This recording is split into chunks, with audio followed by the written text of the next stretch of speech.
Jadi kalau dalam tradisi agama itu silaturahim adalah menyambung sesuatu yang seharusnya tersambung.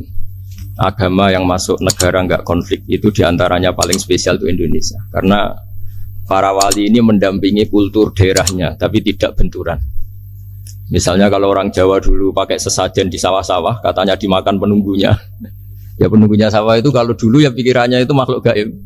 Di era modern ya penunggunya itu ya kambing, ayam itu. Jadi ya memang yang makan itu akhirnya. Tapi dulu itu aneh diistilahkan dimakan penunggunya. Kalimat penunggu itu apa ya gak jelas, apa dengan tanda petik apa penunggu betul gak jelas. Wali-wali datang tidak mengkafirkan itu tapi terus dirubah jadi sedekah ke tetangga-tetangga. Jadi kultur itu gak dilawan tapi cukup diubah. Jadi makani demit menjadi sedekah ke tetangga. Nah cerita kurban juga seperti itu. Dulu tokoh-tokoh Quraisy penunggu Ka'bah itu dulu sudah ndak tauhid, sudah musyrik kalau dalam bahasa agama. Itu di mana-mana termasuk kebutuhan pokok manusia itu kalau kumpul-kumpul itu makan-makan. Itu mulai dulu. Terus korbannya itu ya pasti perempuan mulai dulu. Jadi hanya bagian masak, boleh makan nanti ngenteni luwian itu, ngenteni bekas-bekasnya. Sehingga yang nyortir Abu Jahal CS itu. Jadi yang kurban harus hewannya bagus, spesial, bahkan nggak boleh dikawinkan. Hewan yang mau dikorbankan itu nggak boleh dikawinkan, nggak boleh pernah dikendarai, nggak boleh pernah dipakai bajak sawah dan sebagainya. Semuanya serba spesial. Nanti dikorbankan di Ka'bah, yang dijual Ka'bah. Nah pertanyaannya Ka'bah ini nggak memakan daging, yang untung ya ketua-ketuanya ini, karena Ka'bah tidak doyan daging. Dan itu ya di atas namakan Allah, ini demi taqarrub ila Allah, demi. Sehingga mereka bilang wa qalu hadhihi an'amu wa harsun hijrul la yat'amuha illa man nasa'u bi sa'mihim. Ini hewan kurban harus spesial dan yang berhak makan hanya orang-orang spesial, yaitu para penunggu Ka'bah, para sadanatul bait. Tapi karena mereka sudah tidak benar, tidak jujur, Islam mau merubah tradisi itu. Tapi kalau tradisi itu dirubah, maka Islam akan terkenal pelit karena dari acara makan-makan menjadi tidak ada makan-makan. Jadi kadang kebenaran itu harus diganti dengan sesuatu yang tidak ekstrim, karena tadi dari acara makan-makan menjadi sama sekali nggak makan-makan. Maka terus diganti oleh Islam dengan kalimat udhiyah, dengan kata kurban. Nah kenapa itu harus terjadi? Karena kurban itu sebetulnya syariatnya Nabi Ibrahim, di mana orang Mekah itu memang turunan Nabi Ibrahim, sehingga sisa-sisa makan-makannya masih. Cuma mulai ada melenceng, ada sesajen, ada khurafat, ada bid'ah. Kemudian itu mulai masalah. Terus Rasulullah Muhammad SAW datang ingin benahi itu. Tapi yang dibenahi adalah menghilangkan kemusyrikannya, bukan makan-makannya. Akhirnya diganti oleh udhiyah. Nah kenapa ada kurban? Kalau dalam banyak literatur, Nabi Ibrahim alaihissalam itu Nabi yang paling dengan tanda kutip mengklaim kalau beliau itu orang paling sayang kepada Allah, paling dekat kepada Allah. Gak ada yang dicintai selain Allah. Beliau memaklumatkan itu baik secara lisan maupun di gemuruh hatinya, di bisikan hatinya, di detak jantungnya, pikirannya seperti itu. Pas itu beliau belum punya putra karena beliau termasuk lambat punya anak. Suatu saat ditakdir punya putra, yaitu Ismail. Pas seneng-senengnya jalan, pas seneng-senengnya punya anak, sama Allah disuruh nyembelih. Anak kamu harus kamu sembelih. Ibrahim kaget. Kenapa ya Allah? Kamu adalah orang yang sering ngomong bahwa yang paling kamu cintai saya. Tapi setelah ada anak kamu, kayaknya enggak. Protes Nabi Ibrahim, Pak. Yang benar Gusti, iya harus anak kamu. Karena beliau kadung janji, kadung komitmen yang paling dicintai Allah, tidak ada yang lain. Saya akan mencintai engkau ya Allah, meskipun harus mengorbankan anak saya. Singkat cerita, terus disyariatkannya kurban itu. Ketika Nabi Ibrahim berkomitmen melaksanakan perintah itu, Ismail juga mau nurut, terus sama Allah diganti oleh hewan kurban yang bernama kambing. Sehingga versi cerita itu bahwa Allah akan maklumi ketika orang mencintai Allah secara serius, bersamaan dengan itu orang juga mencintai anaknya dengan proporsi masing-masing. Itu di khazanah-khazanah yang saya baca. Versi kedua, tapi ini nanti nggak perlu dipertanyakan, itu versi yang paling baik, yang paling benar gimana? Yang tanya juga bid'ah, yang jawab juga bid'ah nanti. Karena itu wilayah yang kadung terjadi. Jadi kalau dalam ilmu hadis itu, kalau kadung terjadi, bahwa kamu unggulkan yang mana, tetap saja yang terjadi hanya satu, mau kelewat. Beda dengan istihad solusi.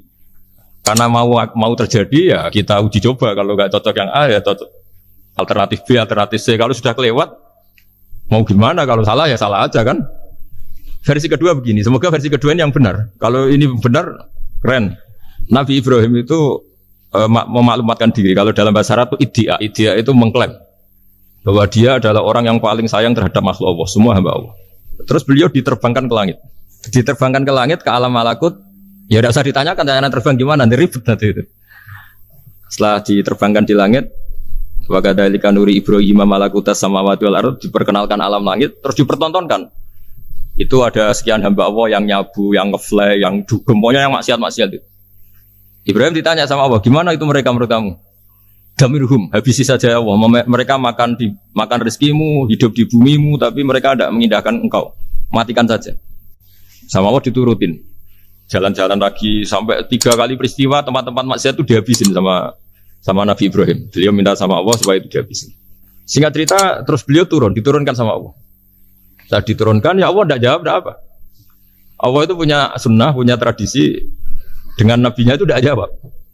Suatu saat Nabi Ibrahim disuruh bunuh anaknya, disuruh nyembelih. Protes kan? Buat samrotu fuadi. Ini kekasih saya, putra saya. Kenapa engkau nyuruh membunuh? Terus kata Allah, kamu udah ingat di malam kamu saya mi'rajkan melihat hamba-hambaku dan itu yang bikin aku dan saya cinta sama mereka yang bikin saya. Kamu enak saja minta dibunuh. Sengkirian gentian saya yang minta kamu udah nurutin gitu. Kamu pas minta saya tidak tak pikir langsung tak turutin. Kenapa saya yang sekarang minta kamu mikir? Gitu. Tapi huwa samratu fuadi itu buah hati saya. Dan memangnya makhluk-makhluk itu makhluk siapa? Saya yang bikin. Kamu enak saja nyuruh bunuh. Nah semenjak itu jadi kearifan kita. Makanya ada guyonan di dunia kiai itu ada anak perempuan kan nggak lazim ya perempuan pakai GL Pro kalau dulu mungkin sekarang pakai Ninja pakai celana jin. Sopo wong luput suwo itu siapa itu perempuan kok gitu? Ini ponakane jenengan Mbah astagfirullah muga-muga pangeran nyepuro. Jadi langsung rubah dari maksudkan menjadi ndak karena keluarga.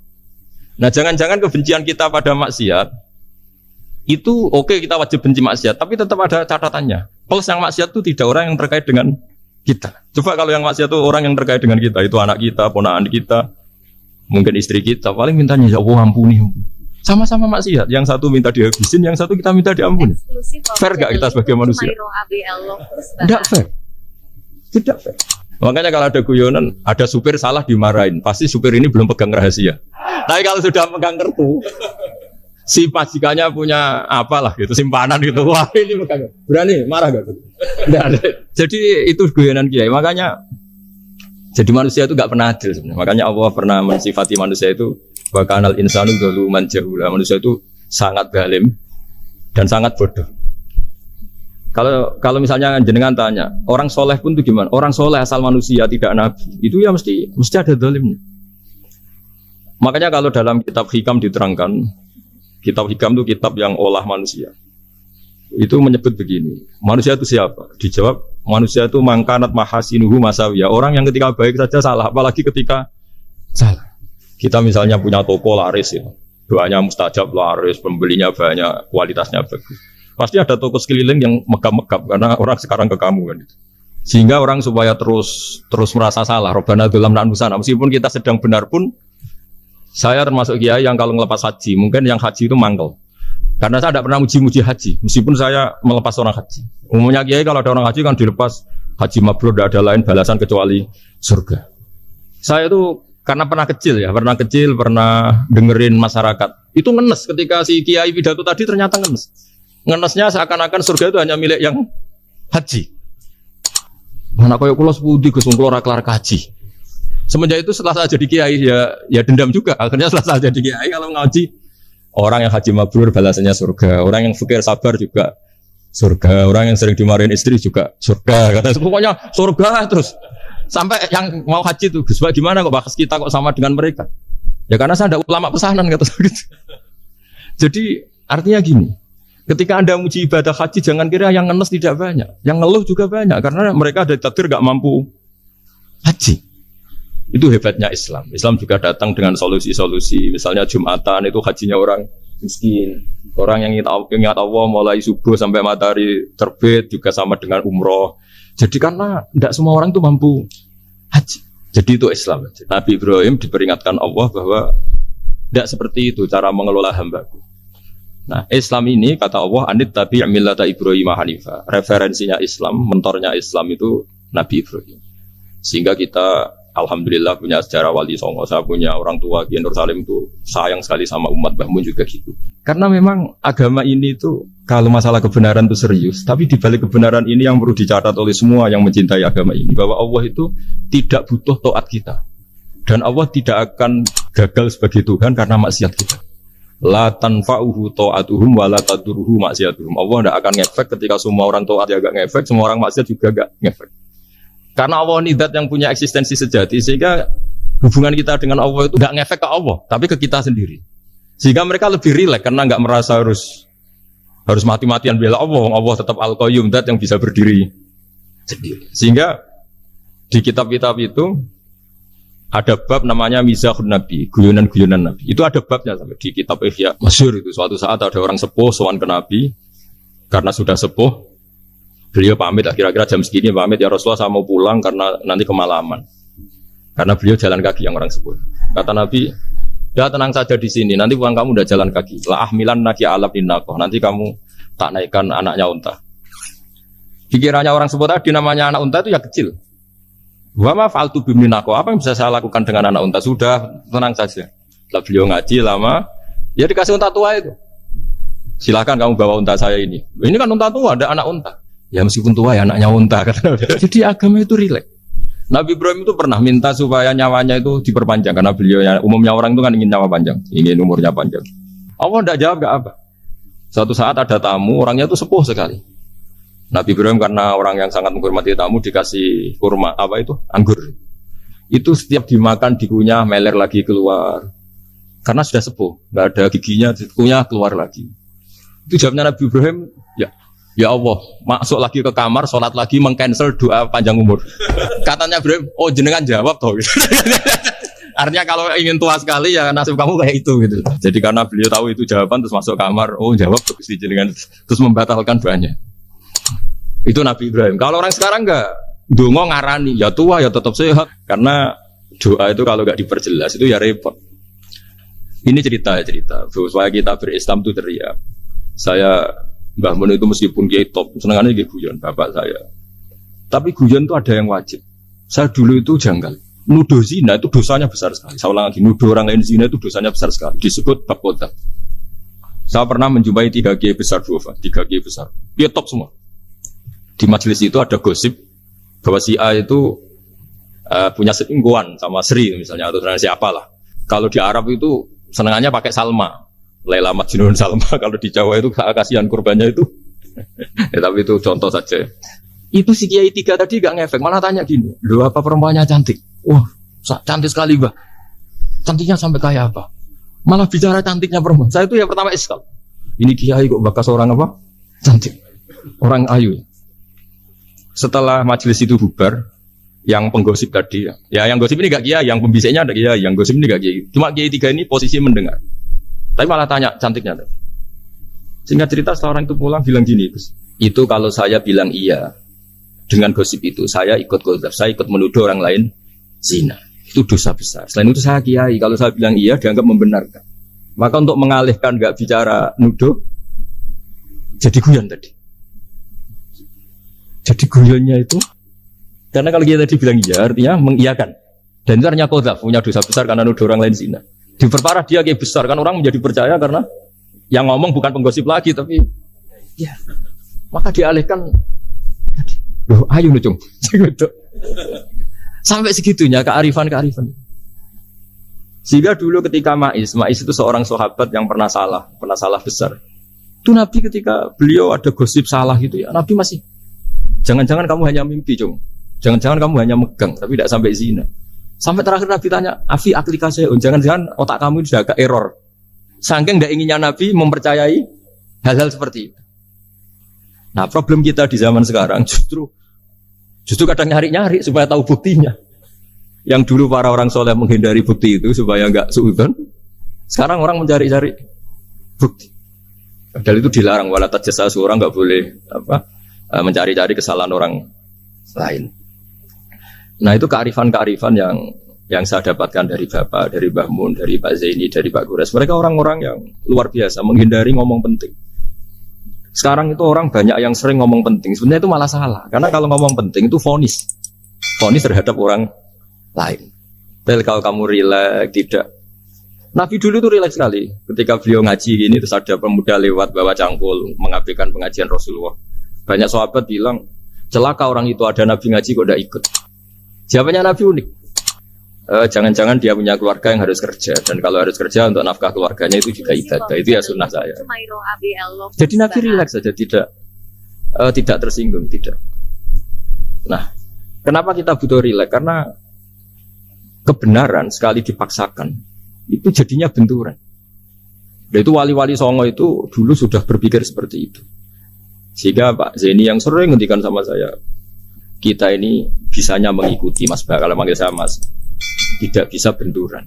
Sehingga tadi ada modifikasi dari sesajen menjadi sedekah, dari apa menjadi apa. Jadi tidak langsung benturan. Dan itu khazanahnya, bacaan-bacaannya banyak sekali. Termasuk peristiwa udhiyah tadi. Jadi dulu kurban itu dipakai ajang orang-orang tokoh Quraisy supaya dapat daging yang bagus di atas namakan Ka'bah. Jadi agama ini dijual mulai dulu.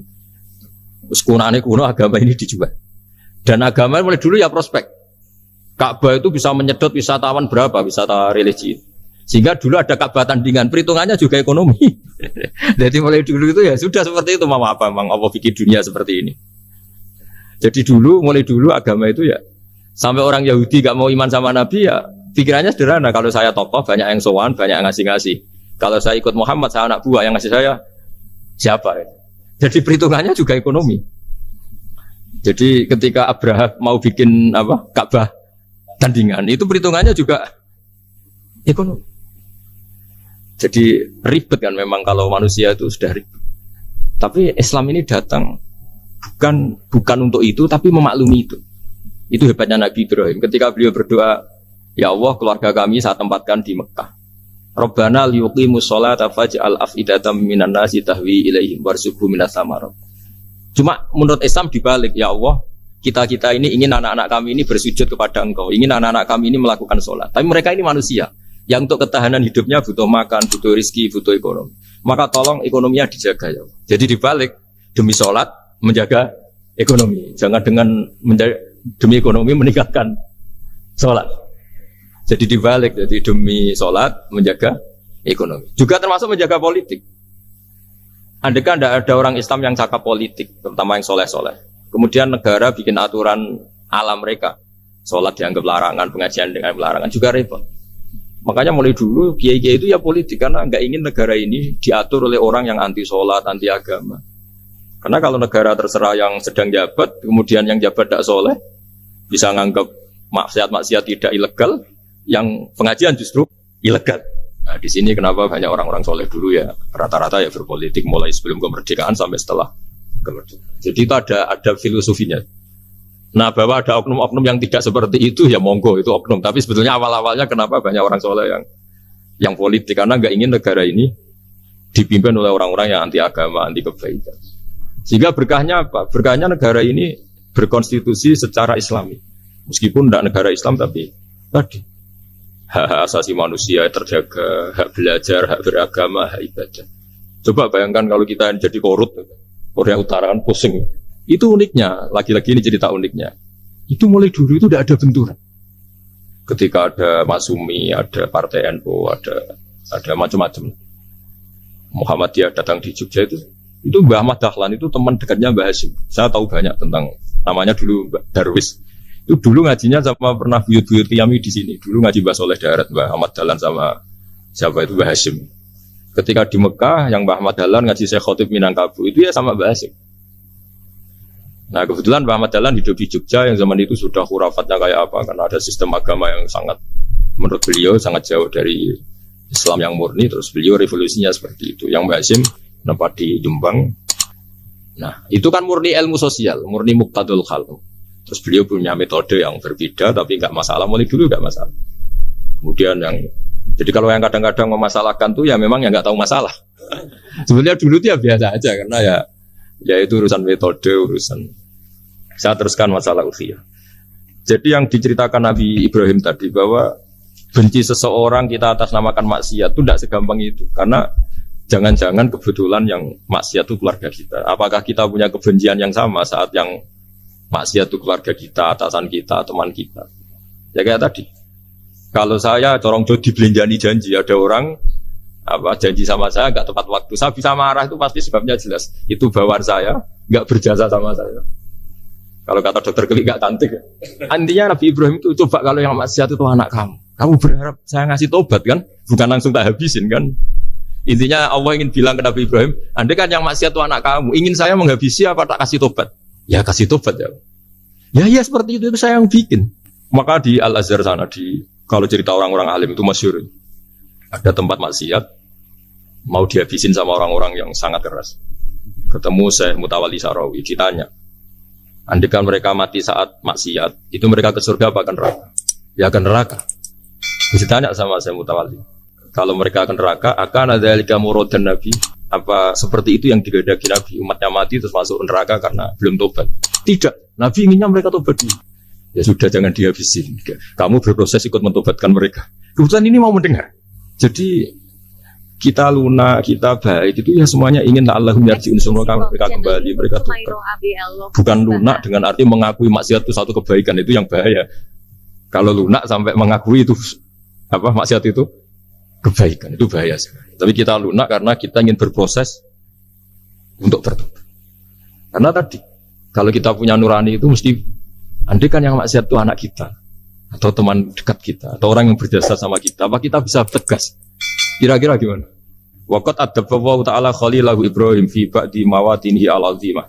Jadi Allah kalau dalam bahasa Arab memberi teguran itu namanya takdib.